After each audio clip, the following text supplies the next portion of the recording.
Vous êtes sur testersansfrontières.com et vous regardez le joueur exposé. Les jeux vidéo, ça me connaît. Et avec mon acolyte Maître Foutier, nous reparcourons ensemble l'histoire des jeux vidéo. Pour le meilleur et pour le pire.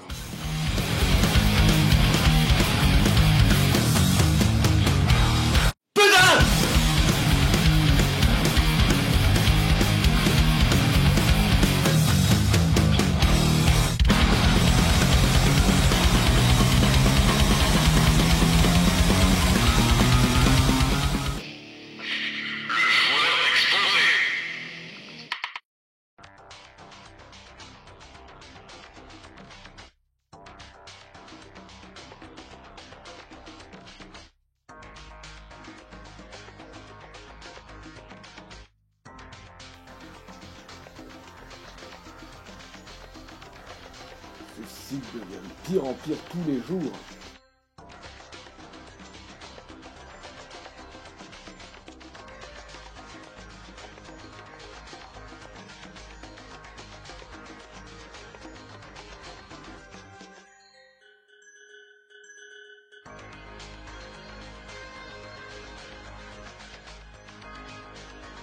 Mais heureusement, il y a toujours les testeurs sans frontières, qui font d'excellentes vidéos et qui vont désormais améliorer leur qualité de réalisation. Ataru a récemment fait une vidéo dans laquelle il montrait sa collection d'ordinateurs. J'ai adoré la vidéo et j'ai voulu faire une petite review de mes ordinateurs, en style joueur exposé. Voici mon tout premier ordinateur, un IBM portable qui tournait sur Windows 95, si ma mémoire est bonne. Malheureusement, celui-ci ne marche plus, et je sais pas trop pourquoi, je pense que c'est le cordon qui est pété. Un jour je l'ai rabiboché avec du putain de scotch rouge. C'est probablement les connexions qui sont foutues, mais aujourd'hui, où on trouve des plugs comme ça? À part celui-là, j'ai eu un autre Windows. Ce gros machin là qu'on a tous eu. Il tournait sous Windows XP.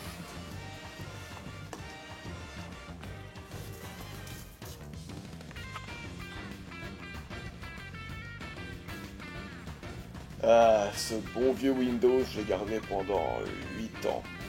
Même si j'ai dû le faire réparer une fois ou deux.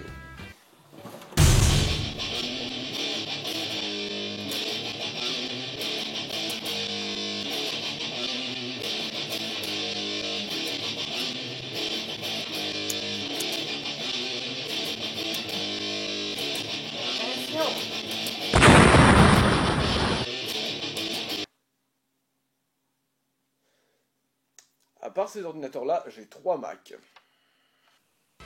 Mon MacBook Pro, le seul que j'utilise actuellement, mon Mac G4 et mon tout premier Mac, le fantastique iMac G3. Ceci est le premier Mac à poignée, ce qui le rend portable. Oh, portable mon cul, où est-ce qu'il pèse une tonne? Quand même, je dois dire que j'adore ce câble. Ouais, old school. Le clavier et la souris sont aussi excellents. Ils fonctionnent tous deux à travers des câbles USB. Mais la chose intéressante, c'est qu'il y a dans le clavier 2 ports USB. Donc vous pouvez connecter 2 souris. C'est super! Et contrairement à ce qu'on pourrait penser, ces vieux Mac mettent moins de temps à démarrer que les Mac modernes. Sérieux, je déteste ça chez les Mac récents. Il n'y a pas grand chose à vous montrer, et il peut se connecter à internet mais il faut faire à la façon vieille école. Sinon il y a plein d'applications intéressantes comme le bloc-notes.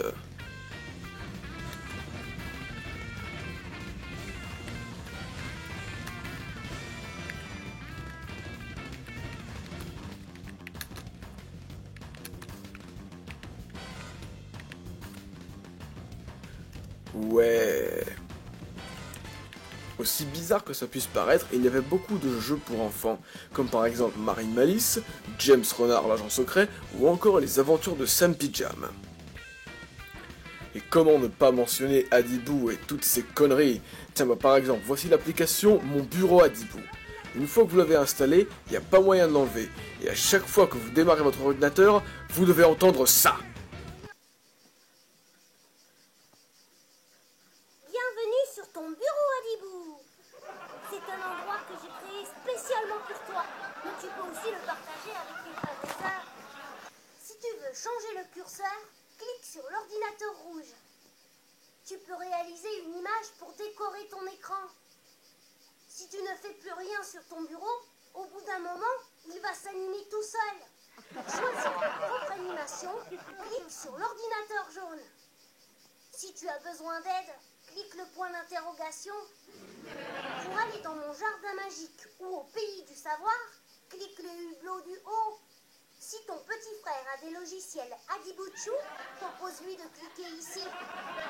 Si ta grande sœur a des logiciels Adi, elle peut le retrouver en cliquant le hublot du bas.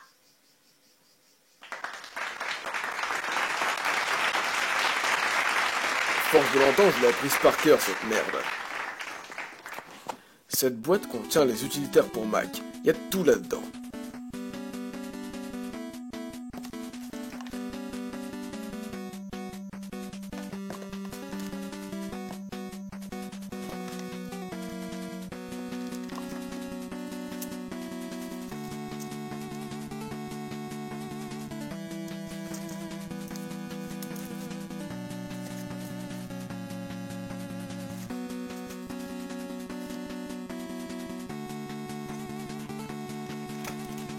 Restauration logicielle, ça c'est bizarre comme truc. Je me demande ce qui se passerait si je le mets dans un Mac moderne. Essayons. Félicitations, tu as décrypté le code. Si tu veux savoir la suite de l'énigme, viens me rejoindre à Avignon demain à 15h. Maître Routier, je vais à Avignon, je serai retour dans 2 jours environ. Ah ok, ben moi en attendant, je prépare la prochaine review.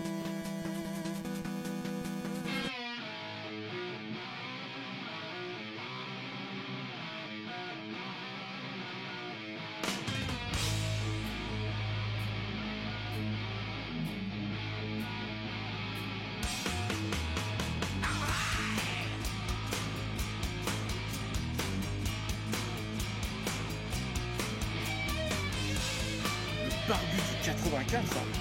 Ah, c'est bien. Tu m'as reconnu. À l'œil. D'abord South Park, maintenant ça, mais pour qui je travaille? Ah, je te disais. Je vais traduire ma facture. C'est dommage. Oh non! Putain, le lézard. Nique ta mère. Vas-y, nique ta mère là, pousse quoi! Peur, tu es lésarophobe? C'est reptile. Reptilophobe, ok. Ça va plus vite. Et quand tu rencontres Reptile dans Mortal Kombat, qu'est-ce que tu fais? Pour Sub-Zero, je vais lui contrer les genoux. Bonne décision. Ça va plus vite. Aïe, c'est cool. Comment arrives-tu à déchiffrer cette écriture? J'y arrive pas. C'est que j'y arrive pas. C'est pas que. C'est pas. Le magasin. Ouais, c'est pas. Pour toi, Barbu. Mais merde, c'est pas que je vais chercher en plus. C'est vraiment un point. Moi aussi, je vais faire un super jeu. Tiens, voilà la manière.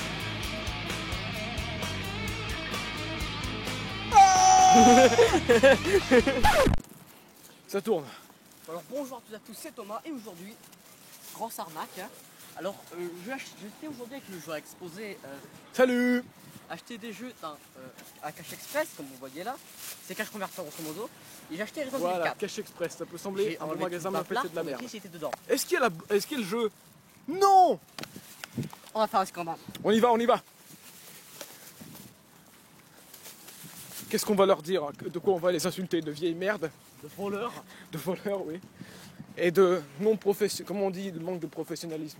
Non, parce que ce qu'on vous a pas dit, c'est qu'ils ont vérifié un jeu Xbox 60 que le joueur exposé avait acheté. Ouais, je voulais acheter la collection Dreamcast pour Sonic Adventure et pour Crazy Taxi. Et le jeu n'était pas dedans. les cons, ils avaient pas leur jeu dans le stock. Bon. Bande de cons, À va. la limite, ça passe parce qu'ils ont vérifié.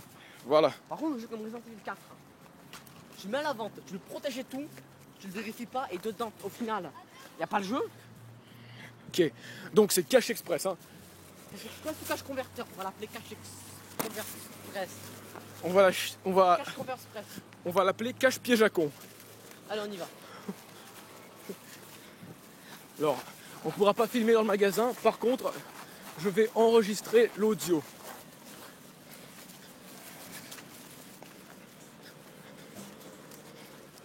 Alors, je vais filmer le hall du magasin, comme ça, si vous habitez à Avignon ou dans le 84 comme le Barbu, surtout, n'allez jamais à Cash Express. Ils vous font des jeux pour 2,90 €, mais ils vous enculent comme des petites merdes. Donc n'y allez pas. Le pire, c'est que moi, je me disais, ça coûte bien cher quand même. Et puis, ils me font, ben tiens, regarde, tac, tac, tac, tac, tac. Il n'y a pas d'entourloupe. Ouais, il n'y a pas d'entourloupe. Ah, vous me volez 8 €, il n'y a pas d'entourloupe. Ah, Parce qu'en plus, la majorité des jeux, ils coûtent combien, 3 €. ouais, Et puis là, le jeu qui coûte cher, 8 €, c'est cher pour eux. Et puis, il n'y a même pas le jeu dedans. À croire qu'ils vérifient même pas. Genre, je vais vendre un jeu, je leur file la boîte. Et puis eux, ils marchent comme des cons. Hein. et le pire, c'est qu'ils l'ont repris 7,90 €. Ah, mais ils les reprennent pas au prix où ils les revendent. Ils les reprennent à moins cher, c'est con. Ah ouais, c'est pas du bénéfice. Qu'est-ce qui se passe, madame? Voilà, Cash Express. Ça peut sembler un bon magasin, mais en fait, c'est de la merde. On est là, allez, c'est parti.